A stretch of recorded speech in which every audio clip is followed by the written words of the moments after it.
everyone. This is going to be a part of a new series. Not quite sure exactly what to call it yet. Basically, like what's off with my painting or like what's wrong with my painting is the theme.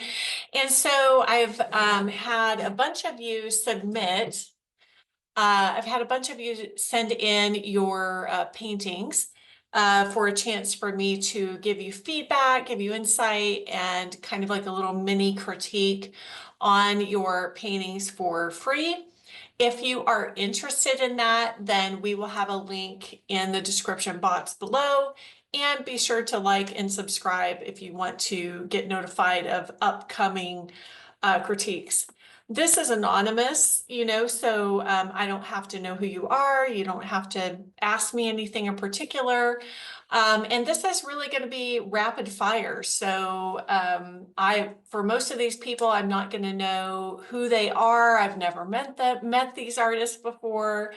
And I'm just going to be going through and kind of doing like a rapid fire feedback. So let's dive in and get started. Let's have a look here at what we have. Super, super important as an artist to seek out instruction and help. And I haven't looked at any of these prior to this recording, so I'm really seeing all of this with fresh eyes.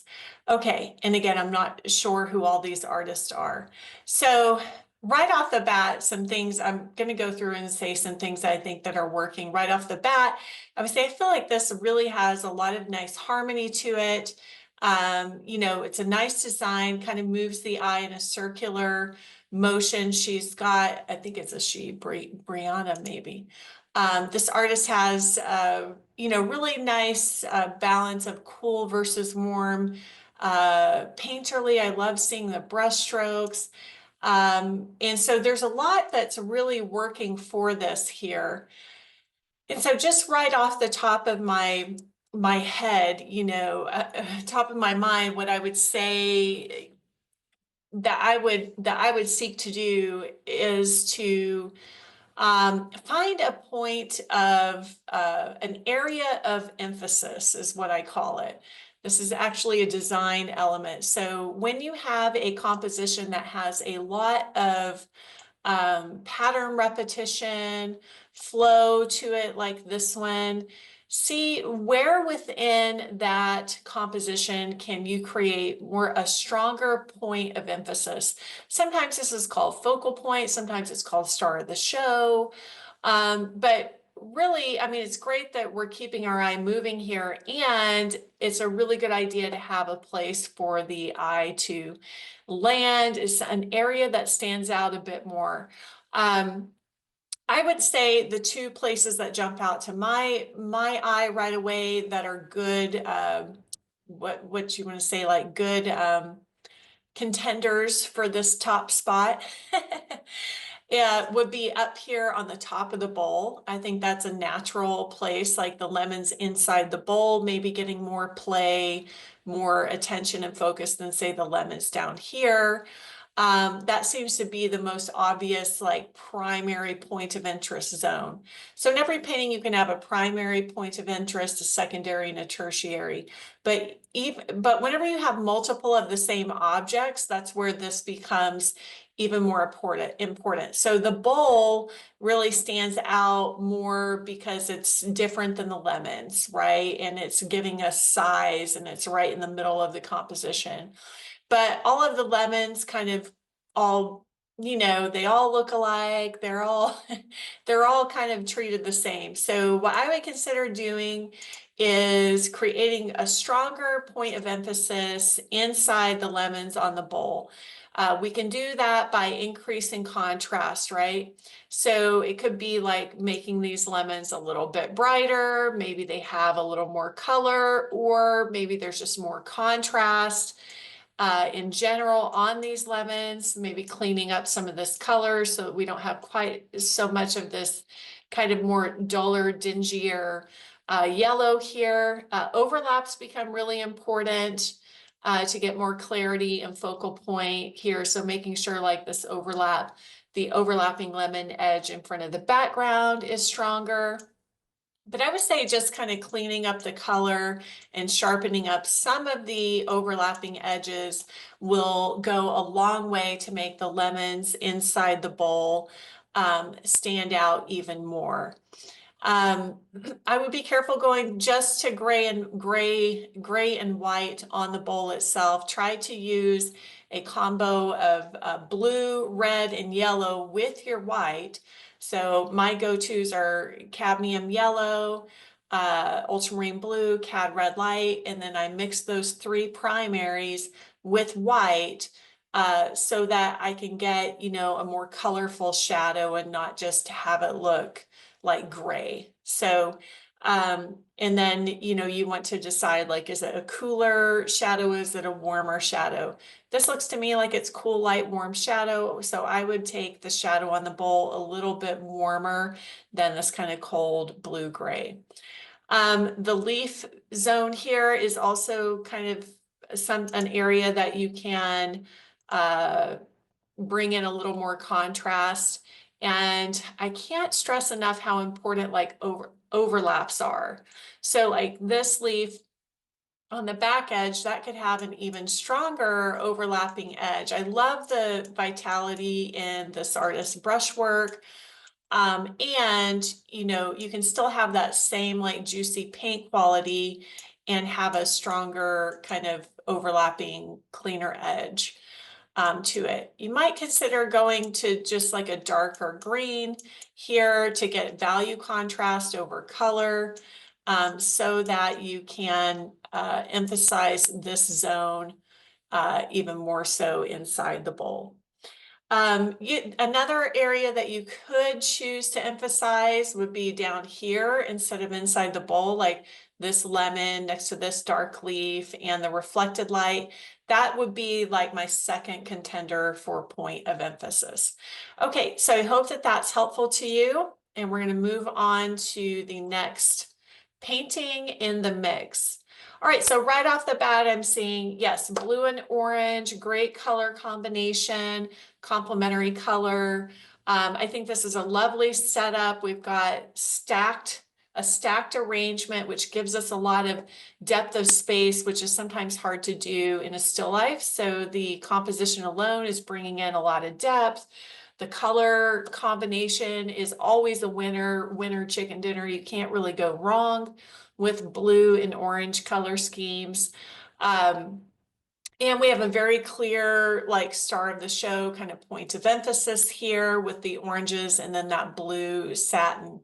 You know, I think really the thing to think about with this piece, the thing that's detracting or taking away some of the, all of the beautiful work this artist has done in this area, like the detail on the basket, so on and so forth. I think the thing that's a really kind of taken this painting down is the background, is some of these just kind of, again, kind of like these not very colorful grays back here and just kind of these browns in the foreground.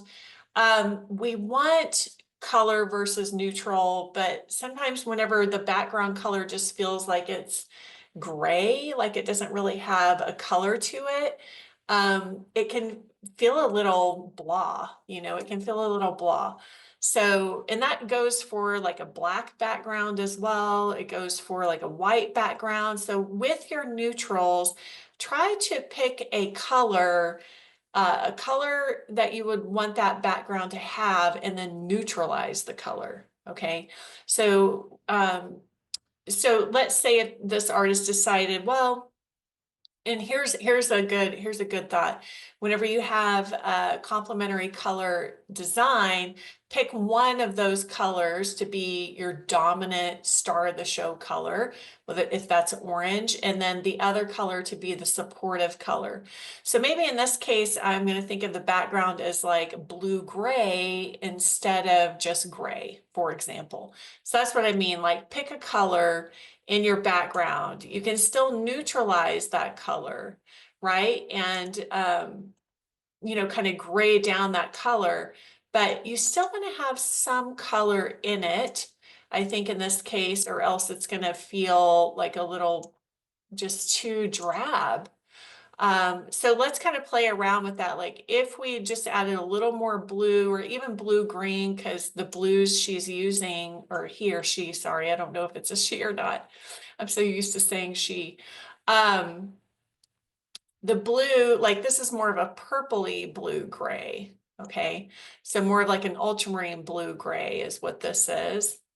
And that might not work as well. You know, I think it's definitely an improvement on just straight gray, but it might not work as well as say like a blue green. And why is that? It's because, you know, or I did it again, this artist, it's hard whenever I don't know who the artist is. This artist is using a lot of kind of more of a blue green in the foreground in the salt glazed jug on the left and in that really rich blue satin. So, so a more of a green blue, kind of taking a green blue and then desaturating it or graying it down. Now, once you go to like this, that's back to no color at all. So just be mindful of that. You could even go a bit grayer with it back there. So raw umber is a great way, or ivory black and white is a great way to gray a color as well. But definitely I would say have it be more of a color. Have it be more of a color than just like a straight up, looks like raw umber and white or black and white. Okay. Same thing goes for some of these wood tones down here. Sometimes they can just look a little too much straight up burnt umber mixed with white. You know, see if you can add in some more color, like maybe some cadmium orange into the mix, or something that's got a little more color, a little more richness and warmth to it. You know, a little bit of neutrals go a long way in paintings like this. Um, so that would be, you know, my recommendation for that. And I did want to show you, you know, you can do also the opposite, which would be going for maybe a more desaturated orange, but you want the color to still be perceptible. So you don't have to do blue. You could also use the other color in the painting, which is the cadmium orange. So you could do cadmium orange with like burnt sienna and then darkening it a bit with, you know, maybe a burnt umber or an ivory black. So that would be the other option, would be maybe to go with a kind of a desaturated rusty orange color back there. That would also work with this color combination. Okay, beautiful job. I hope that's helpful to you. I also just want to say I'm trying to like group these into particular themes. So this grouping is all still life paintings. Okay, so thinking of the question like what is off with my painting, or maybe what's missing, what could be improved. This is a really very simple, beautiful little still life. I mean, right away I'm drawn to it, to the pear inside the bowl. And I think, again, it's like thinking about the background material. How is the background material, both the back wall and the tabletop, how is that contributing to your subject matter, to your foreground, the pear in the bowl? Is it adding to it or is it taking away? So here again, I feel like some of the background colors are just a little too blah in color, right? So even like this, you could do a warm, rich tabletop here, you know, but I would say take it further, you know, push the contrast more. If we're doing a dark, rich brown tabletop, you know, maybe add in more like red oxide or burnt sienna, really push the richness of the color. Because you don't have a lot of color in this painting. And one of the biggest things that a trap that we can fall into as artists is everything kind of coming to the middle, whether that's middle value or middle saturation on colors. And that's whenever things tend to start to equalize out. So push your contrast, I would say, a little bit more. If you're going for this high value contrast of dark tabletop against light background, really push that further to get more emphasis and more punch and more drama out of the picture. Also, going kind of richer and darker on the tabletop will make this reflected light, this reflected light stand out even more. So we kind of have to know like what each thing in the painting, what is it bringing to the party? If the pair, obviously the pair is bringing a focal point to the party. Maybe it's bringing the only colorful color in the picture, which is the golden yellow. So whatever it's bringing to the picture, bringing to the party, so to speak, can you play that up even more? So if this pair, and great, I love this paint quality, by the way, that's gorgeous. If this pair is bringing like the only saturated color to the picture, to the party, then, maybe I want to push that color a little bit more. So making things kind of more individual or kind of separate from one another and really pushing the quality that that thing is bringing to the picture, I think will take you a lot further. Doing the same kind of setups, the same kind of subject matter, and just making it better, right? Without like adding in a bunch more stuff. I think painting very simple still lifes like this is a really good way to learn. So that's the thing I would focus on the most.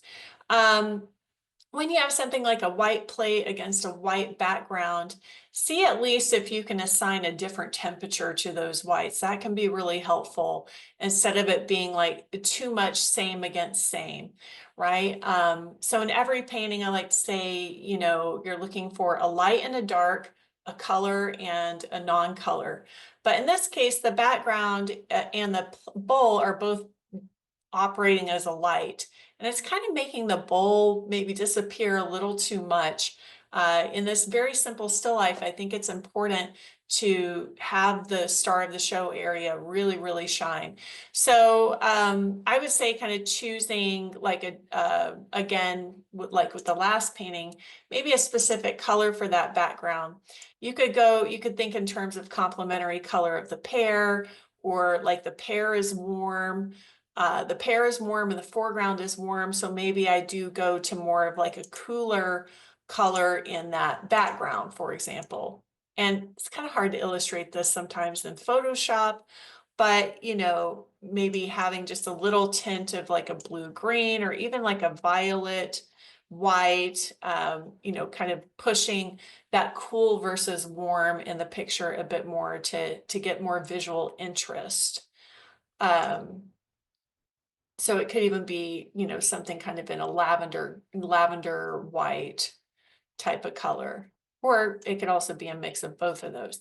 But, think in terms of cool versus warm, I would say. If your foreground is warm, then maybe think about juxtaposing it against a cooler tone background. It could be the same value that you have and like a lot of white in the mixture, but see if you can kind of separate out these whites a bit more. Okay, I hope that that's helpful to you. Okay, next up, we have this piece, which is a beautiful bottle. The painting obviously is not finished yet, so that would be the primary thing. But sometimes we kind of get along in a painting and maybe we're like, I just don't think this painting is going to get there, And so we might stop because we recognize, oh, there is already a problem here to solve in the painting. So the biggest thing right now I would say is we have to make that bottle different than the background. Right now it's too similar to the background. So in still life, in still life in particular, you're always thinking foreground versus background, right? So right now the bottle and the background are just too similar. So you have to find a way to make them different, whether that is adding more color to the bottle, the glass bottle, or adding more color to the background. Right now it's like same against same. And contrast is really king whenever it comes to painting in terms of separating your foreground, your objects from your background. Even doing like a straight black background would, would be helpful. So if you took from something that you already have in here, it could be just pulling that black over more, okay? That could be like a quick, easy solution. And then of course, finishing off like the top of the bottle, um, so on and so forth, whatever the cord is on this bottle. And then, that would really give you the opportunity to play up the lights, light contrast against the background, and some of these colors more against the background. That would be like the fastest, easiest thing to do. But the primary fundamental learning here is making sure that your foreground stands out more from your background and that they're not too similar.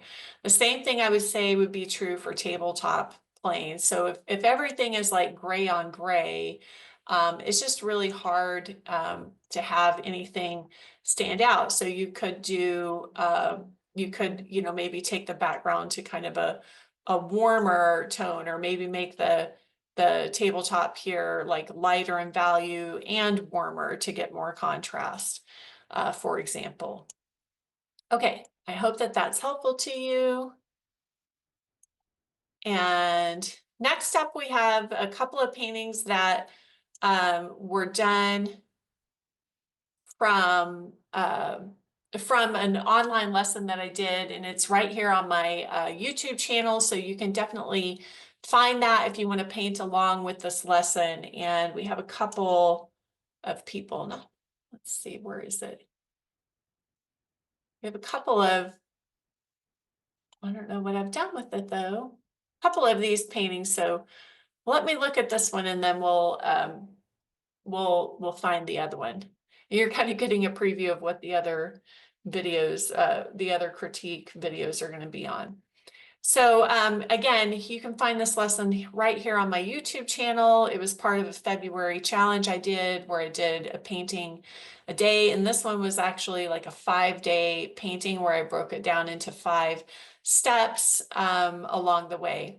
So on this one, I would say, everything is working really, really well. I think we just need more light. Need to bring in more light and kind of play around more with like these reflected lights and getting some halation of light, since this is really a very dramatic kind of chiaroscuro type of, light and shadow painting. So in one zone that you can always look to light up more is this top plane. So maybe going for a look, not that you have to go this bright, but going for a little bit more bright and light is needed on the tabletop plane. Okay, and a little more halation, anything with the yellow, see if you can, kind of get more halation of that, yellow glow. We've got the reflected light here. Can that be pushed further? Can this yellow glow kind of spill out a little bit more? And, against the background, kind of let some of that yellow glow spill out more. But I would say tabletop light would be the first thing I would look at doing in this painting, because top planes of objects get more light. The light's coming from top left. You can tell from the highlight here. And right now there's no value distinction, no light and dark distinction between the top planes of the table and the back planes, the perpendicular planes. So that's a big, kind of thing to watch out for, is not having any value distinction between a top plane and a perpendicular plane. Okay, so light up those top planes. That's my rapid fire advice on that one. Light up the top planes, baby. Okay, there was another one. Here it is. Okay. So actually, this artist is doing a little bit more of that lighting up of the top planes. It's kind of the same from the same demo that I did.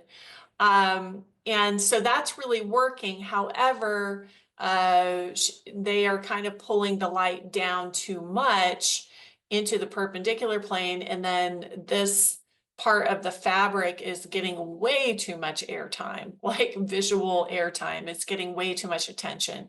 So that would be the main thing I would say is keep the main thing, right? So you don't want a bunch of contrast and bunch of action and stuff going on in areas that are supportive cast members like this zone.